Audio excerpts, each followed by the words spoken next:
Durante a reunião, mentalize seus entes queridos, seus amigos e todos os que necessitam das boas vibrações e da luz emanada das preces que almejam o equilíbrio, a libertação e a paz dos nossos irmãos desencarnados.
Olá, a mensagem de hoje do livro Luz da Esperança, Joana de Ângeles, psicografia de Divaldo Pereira Franco. Prosseguindo na vida. No estudo da palpitante questão da morte, muitas pessoas se detêm apenas no fenômeno biológico da desintegração molecular que lhes impede a permanência ao carro do prazer, considerando-a como sendo o fim da existência do ser eterno, e não se permitem auscultar a natureza onde se expressam os mais vibrantes quadros de transformação, de morte para imediato renascimento, ensinando a perenidade do fluxo vital em términos processos de renovação. Aqui aparece o córrego transparente e cantante. Ali se alarga o pântano estagnado e morto. À frente, a árvore estuante e pesada de frutos. Ao lado, o sarçal, requeimado pelo sol, quase sem vida. Em uma área fresca, a abundância da horta abençoada. Noutro espaço, o deserto árido. Uns e outros, aguardando trabalho, retificação e apoio, a fim de manter o milagre da vida. No corpo em que te movimentas, a morte das células e moléculas é constante, sem que se altere a vida em contínua transformação. Age, pois, conscientemente, de modo que te não convertas atraído pelo utilitarismo, em parasita sugador dos recursos vitais, a um passo da cadaverização moral, que é uma forma de morte na vida. A interrupção da maquinária orgânica de forma alguma encerrará a tua vida. Cessa um ciclo para abrir-se outro. Acaba um período de experiência, dando origem a novas aprendizagens. Morrer é viajar no rumo de novos comportamentos, que traz de volta o viajante que partiu para a aprendizagem terrena. É natural que ele seja convidado, quando do retorno, a exame e prestação de conta dos recursos aplicados e dos resultados conseguidos durante o curso terrestre. Recuperada a lucidez, faz-se mais severo o critério pessoal de avaliação dos atos. Passada a oportunidade, compreende-se-lhe melhor o alto significado de que se revestiu. Concluída a luta, é mais fácil de ser examinados os seus lances. Desse modo, enquanto te encontras na dádiva do corpo, utiliza-te de todos os momentos para dignificar-te, agindo com sentimentos elevados e aprendendo com sacrifício. Respeita o tempo que te dispões, entesourando os valores morais que podem ser investidos em obras de duração eterna, porquanto em ti chegando a morte, queiras ou não, creias ou lhe abobines a realidade, despertarás prosseguindo na vida, conforme forjaste anteriormente.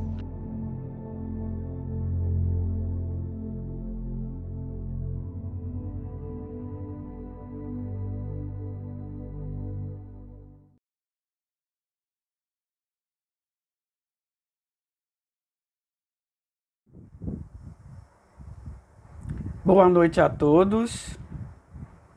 Sejam todos muito bem-vindos à nossa reunião. E meu nome é Ana Maria.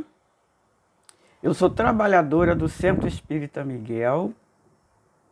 E eu estou aqui hoje para fazer a reflexão do Evangelho, que nós estamos no capítulo 10, Bem-aventurados que são misericordiosos. E o nosso item de estudo hoje é o item 11, 12 e 13. Nós vamos ver o tema Não julgueis, a fim de que não sejais julgados. Então nós vamos começar lendo o trechinho. Nós vamos pegar o trecho do Evangelho de Mateus, que é o capítulo 7, e o versículos de 1 e 2. Ele diz assim: Não julgueis, a fim de que não sejais julgados, porque vós sereis julgados, segundo houverdes julgado os outros. E se servirá para convosco da mesma medida da qual vós servistes para com eles. Então, esse trecho aqui do Evangelho está nos mostrando que todas as vezes que nós estivermos diante de uma crítica, de um julgamento, devemos sempre consultar a sabedoria e o gesto do Cristo. Aí a gente fica pensando assim, sabedoria e gesto do Cristo? Como seria isso? Então, sabedoria é como Cristo usou para julgar o exemplo que Mateus colocou no evangelho dele sobre a mulher adúltera. Quando a mulher estava ali sendo julgada por um grupo de pessoas pronto para apedrejá-la, e Jesus foi chamado, ele usou de sabedoria. E ele pergunta: o primeiro que tiver sem pecado, atira a primeira pedra. E todos ficaram ali paralisados, né, sem saber o que fazer. E por fim, foram saindo um por um dali daquela localidade, sem completar o julgamento deles, né? Então, o julgamento de alguém implica muitas vezes de pessoas que estamos julgando. Junto a esse julgamento, nós podemos somar o sentimento de raiva, sentimentos negativos, vamos colocar assim. Raiva, hostilidade, que pode nos afetar.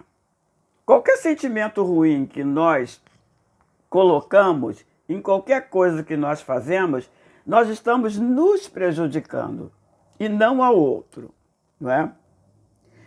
Isto porque, na esfera moral, mesmo aqui dentro do nosso planeta, não se distingue o homem pelo dinheiro e nem pelos títulos que possuem, mas sim pelo seu caráter. Todos nós podemos trabalhar o nosso íntimo para não usarmos de sentimentos negativos para com o outro. E quando referimos ao outro, ter o cuidado de ter o conhecimento, o porquê que ele está naquela situação, e não ir julgando logo. Não é? Não devemos nunca julgar ninguém pela aparência. Isso é um caso assim, muito sério, que a gente vê alguém, se a gente não gostar da pessoa, vai logo julgando ele pela aparência, né? Porque nós olhamos o que está no exterior da pessoa e não o que está no coração dela. Nós valemos com o sentimento que trazemos dentro de nós, em nosso coração, não é? E não o que aparentamos ser. Tem uma história bem interessante que nós vamos entender melhor o que quer dizer isso, não julgar pela aparência. Num consultório médico, haviam 4 pessoas ali na sala de espera para ser atendidas. Dessas 4 pessoas, tinha um casal que estava com a filhinha de 5 anos, mais ou menos, e um rapaz, assim de pele bem morena, sentadinho quietinho ali no canto, de cabeça baixa.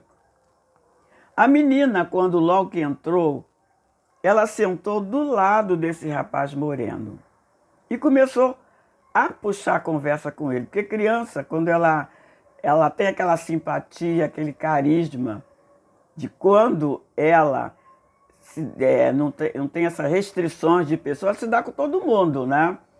Então ela começou a puxar a conversa com aquele rapaz. E os pais ficaram olhando aquilo, ficaram preocupados. Aí puxaram a menina e colocaram do lado deles. E ficaram olhando para aquele rapaz com um olhar assim, desconfiado, como se ele fosse mau caráter. Nisso o médico chama todos eles para entrarem no consultório. Entraram os 4, o casal, a filha e o rapaz, ao mesmo tempo. A menina, ela foi fazer uma revisão da cirurgia que ela tinha feito. Ela fez um transplante de medula porque ela estava com leucemia. Então, aquele transplante ajudou a ela a recuperar daquele mal, né, daquela doença. E o médico fez questão de chamar todos porque ele queria apresentar aquele rapaz de pele morena que tinha sido doador da medula. Aí a gente vê como muitas vezes a gente somos injustos com as pessoas. A gente julga a pessoa achando que nós somos juízes do mundo, e não somos. Ninguém aparenta o que é, mostra o que é do seu íntimo, assim na sua forma exterior. Todos nós temos o nosso caráter, né? Uns têm caráter bom, outros às vezes até esconde o que nós somos na sua aparência exterior. Mas ninguém pode esconder muito os seus sentimentos por muito tempo, não é? Então aquele a quem estava ali julgando foi o benfeitor daquela menina, que estava sendo considerado um homem de mau caráter, e ele não era, não é? Não devemos julgar ninguém pela aparência. Antes de julgar alguém, devemos ver o mal que está dentro de nós. Que muitas vezes aquilo que a gente vê no outro é que está com a gente. A gente projeta no outro os nossos defeitos, as nossas dificuldades, não é? Se cada um de nós pudesse ver seu exterior, o seu interior, aliás, no espelho, muitas vezes aquilo que condenamos nos outros pode estar em nós. Não julgueis para não ser julgados, não é? Quando fazemos o papel de juiz, acusando o outro, alguém também vai nos julgar com a mesma medida que usamos para julgar o outro. Será que é proibido julgar alguém? Será que Jesus proibiu isso? De a gente fazer um julgamento a alguém? Jesus realmente não proibiu. Ele não proibiu o julgamento. O que ele nos adverte a nós julgarmos alguém é o julgamento precipitado. É aquele julgamento arrogante, hipócrita, aquilo que humilha o outro, aquilo que rebaixa o outro, né? Que torna o outro mais inferior ainda do que todos nós, não é? Devemos examinar com rigor o nosso íntimo, como fazemos com os outros. Se encontrarmos alguém em erro, por exemplo, devemos usar de quê? De caridade para com aquela pessoa, de usar o amor com aquela pessoa, de mostrar a ela o erro. Se aquilo está fazendo mal a ela, nós devemos, com o maior cuidado, mostrar que aquilo é um erro, que ela pode se libertar daquilo, não é? E não com arrogância, nem com exigência, para que aquela pessoa se sinta cada vez pior, não é? Como podemos discernir o bem do mal sem o julgamento? Seria possível isso? Discernir o bem e o mal sem julgar alguém?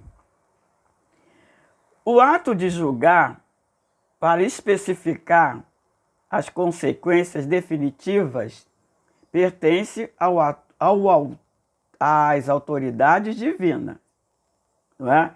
Pertence a Deus. Deus que nos julga se nós estamos em erro ou não. Porém, o direito da análise está instituído para todos nós, de modo que, discernindo o bem e o mal, o erro e a verdade, possam as criaturas traçar as diretrizes do seu melhor caminho para Deus. Assim nós podemos ajudar. É com uma crítica construtiva ajudar o outro, mostrar que ele não está no caminho certo. Quando censuramos alguém por alguma conduta, que pode ter dois motivos, o primeiro é reprimir o mal, e o segundo é fazer com que aquela pessoa fique desacreditada perante os outros. Este último motivo não tem desculpas, porque é da maledicência, é da maldade mesmo. Já o primeiro pode ser louvável e se tornar mesmo um dever, em certos casos, tornando-se um bem e reprimindo um mal. A aparência pode enganar. Nem tudo que parece é o verdadeiro. Por isso, é importante ver o que está por dentro. Se a gente pudesse conhecer as pessoas interiormente, a gente podia detectar o que está acontecendo. Aquilo que a gente está criticando, se é verdade ou não. Se nós podemos ajudar aquela pessoa ou não, né? O nosso valor não está na aparência física, nem naquilo que os outros pensam de nós. Eu posso ver uma pessoa e não sei se ela não me ser uma pessoa simpática. Então eu começo a achar que ela não é uma boa pessoa, eu começo a julgar, começo a criticar aquela pessoa. Quando o Evangelho de João, no capítulo 7, versículo 24, João nos diz que não julguem segundo a aparência, julgai pela reta justiça. E a gente pergunta, que justiça é essa? Aí eu fui lá no Livro dos Espíritos, na pergunta 873, onde Kardec perguntou aos espíritos: o sentimento de justiça está na natureza ou é o resultado de ideias adquiridas? E os espíritos responderam: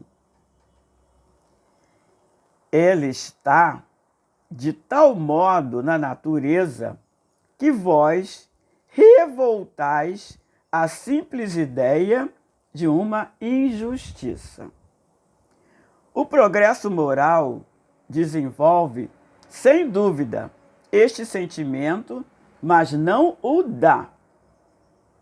Deus o pôs no coração do homem, eis porque encontrais com frequência em homens simples e primitivos noções mais exatas da justiça do que naqueles que possuem grande saber. Que realmente, muita gente que a gente considera pessoas humildes, sem muita instrução, muitas vezes são pessoas com maior senso de justiça do que aqueles que apresentam um grande conhecimento. Então, quando a gente julgar, pensar em julgar, criticar alguém, julgar com a reta justiça. Essa justiça que Jesus veio nos ensinar. Todos nós podemos fazer isso. Todos nós temos esse cuidado, esse saber de trabalhar essa justiça dentro de nós. Porque a justiça ela foi colocada no nosso coração. Nós temos que desenvolvê-la. À medida que nós vamos progredindo, a gente desenvolve essa justiça. Então é isso que eu tinha que trazer para vocês hoje. Eu espero que vocês tenham entendido um pouco dessa reflexão que eu trouxe hoje para trazer nessa reunião da Prece da Saudade. Que a paz de Deus esteja com todos nós. Que assim seja.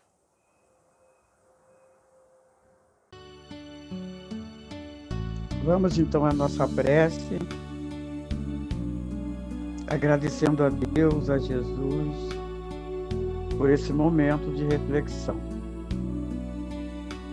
Deus, nosso Pai, Pai misericordioso, te rogamos, Senhor, compadece-te de nós, que ainda trilhamos, Senhor, o caminho com muita dificuldade em tua direção. Olha, Senhor, por aqueles que ainda não percebeu a Tua presença entre nós, por aqueles que têm dificuldade, Senhor, de aceitar o outro como irmão, por aqueles que têm dificuldade de aceitar que estamos só de passagem neste planeta e um dia teremos que voltar para a nossa verdadeira casa. Ampara, Senhor, aqueles que já retornaram, mas ainda precisam de Ti, Pai. E eles possam ser amparados e conduzidos pelos Espíritos amigos nesta nova caminhada. Obrigada, Pai, por tudo que nos deste, o amparo, a proteção, a oportunidade de crescimento, Pai. E assim, com a Tua permissão, Senhor, nós vamos encerrar essa reunião nessa noite de hoje. Ser conosco sempre, Senhor, que assim seja. Graças a Deus.